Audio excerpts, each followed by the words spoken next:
மாணிக்க வாசகர் அருளிச் செய்த திருவெம்பாவை 16ஆம் நாள் பாசுரம்.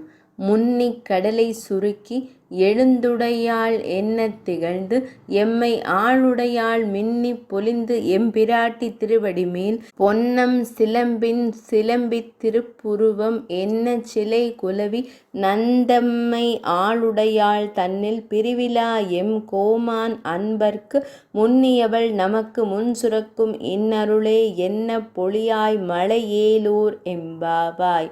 பொருள்: இந்த கடல் நீர் முழுவதையும் முன்னதாகவே குடித்துவிட்டு மேலே சென்ற மேகங்கள் எங்கள் சிவனின் தேவியான பார்வதி தேவியைப் போல் கருத்திருக்கின்றன.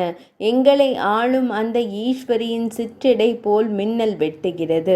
எங்கள் தலைவியான அவளது திருவடியில் அணிந்துள்ள பொற்சிலம்புகள் எழுப்பும் ஒலியைப் போல இடி முழங்குகிறது.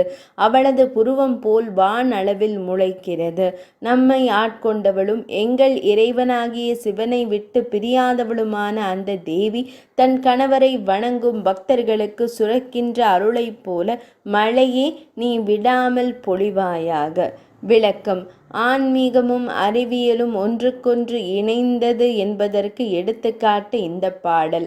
நீர் ஆவியாகி மேலே சென்று மேகமாகி குளிர்ந்து மழையாகிறது என்ற அறிவியல் கருத்தை மாணிக்க வாசகர் 1200 ஆண்டுகளுக்கு முன்பே கூறிவிட்டார். மேலும் இயற்கையை தெய்வமாக வடித்ததன் மூலம் அதற்கு நாம் கொடுக்க வேண்டிய மரியாதையை தெளிவாக கூறிவிட்டார். 16ஆம் நாள் பாசுரம் நிறைவடைந்தது. கூடாக அனுபவித்துக் கொண்டிருக்கிறோம்.